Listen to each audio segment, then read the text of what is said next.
کسی نے فرض کرو کہ کوئی بے حیائی کا کام کر لیا تو یہ اللہ تعالیٰ کے حق تلفی ہوئی. اللہ تعالیٰ کا حق یہ تھا کہ اس نے جس چیز کو معصیت قرار دیا ہے آدمی وہ ارتکاب نہ کرے. لیکن جب توبہ کر لی تو اب اس میں تلافی کی کوئی صورت نہیں ہے، لہذا وہ تلافی واجب بھی نہیں، بس صرف گناہ کیا اور گناہ کے بعد توبہ کر لی، وہ گناہ معاف ہو گیا. اب اس میں تلافی کا کوئی راستہ بھی نہیں ہے اور وہ مطلوب بھی نہیں ہے، انسان کے ذمہ واجب بھی نہیں ہے. صرف اتنا ہے کہ گناہ سے توبہ کر لی اور آئندہ کے لیے گناہ سے اجتناب کا پکا ارادہ کر لی.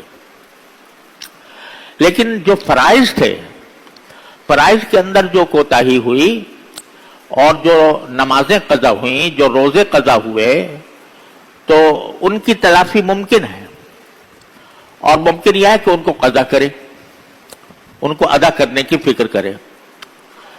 یہ بھی تکمیل توبہ کے لیے ضروری ہے، اور اس کے لیے ہر آدمی کو یہ سوچنا چاہیے کہ نماز فرض ہوتی ہے انسان کے بالغ ہونے کے بعد.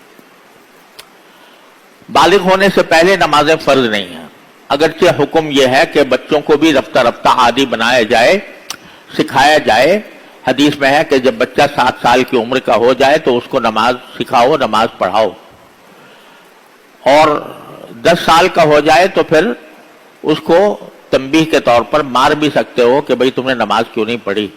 لیکن شرعاً اس کے ذمہ فرض نہیں ہے. بالغ جب ہو جاتا ہے انسان تو پھر بالغ ہونے کے وقت سے انسان کے اوپر نمازیں فرض ہوتی ہیں. بالغ ہونے کے معنی یہ ہے کہ یا تو بلوغ کی علامتیں ظاہر ہو جائیں،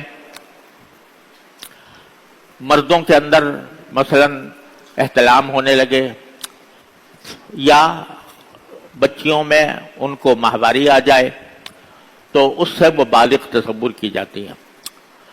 اب یہ اندازہ لگائیں کہ میرے بالغ ہونے سے لے کر اب تک مجھ سے کچھ نمازیں قضا ہوئی ہیں یا نہیں.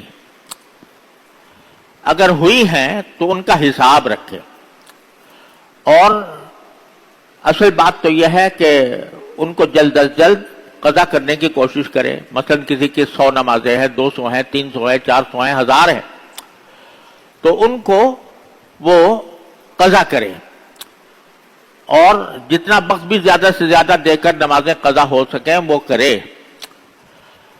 اور اس کا ایک آسان طریقہ بزرگوں نے یہ بھی فرمایا ہے کہ ہر فرض نماز کے ساتھ ایک فرض نماز قضا کی نیت سے پڑھتا رہے، اور نیت یہ کرے کہ میرے ذمے جو آخری نماز فرض تھی اور میں نے ادا نہیں کی، وہ آخری نماز میں قضا کر رہا ہوں.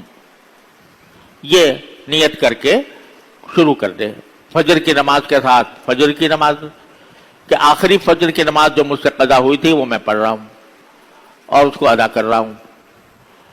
اور ظہر کی نماز کے ساتھ ظہر کی، کہ آخری جو ظہر کی قضا ہوئی تھی وہ میں پڑھ رہا ہوں. عصر کے ساتھ، اور عصر کی نماز کے بعد اگرچہ نفلیں منع ہیں، فجر کے بعد بھی نفلیں منع ہیں، لیکن قضا کرنا جائز ہے.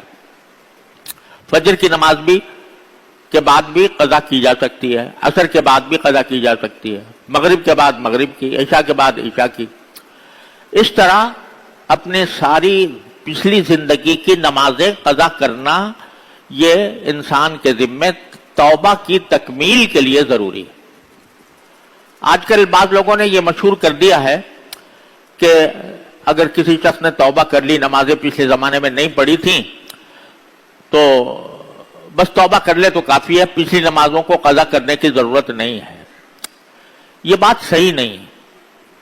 رسول کریم صلی اللہ علیہ وسلم کا ارشاد ہے کہ من نام عن صلاۃ او نسیھا فلیصلیھا اذا ذکرھا فان ذلک وقتھا. کہ اگر کوئی شخص کسی نماز سے سو گیا تھا، سونے کی وجہ سے نماز چلی گئی، یا بھول گیا تھا، بھولنے کی وجہ سے نماز چلی گئی، تو پھر جب بھی اس کو یاد آئے تو وہ اس کو ادا کر لے، کیونکہ وہی اس کا وقت ہے.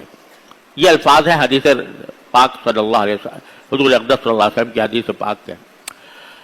تو جب بعض لوگ یہ کہتے ہیں کہ یہ بھول کر جو چھوڑی ہو اس کی تو قضا ہے،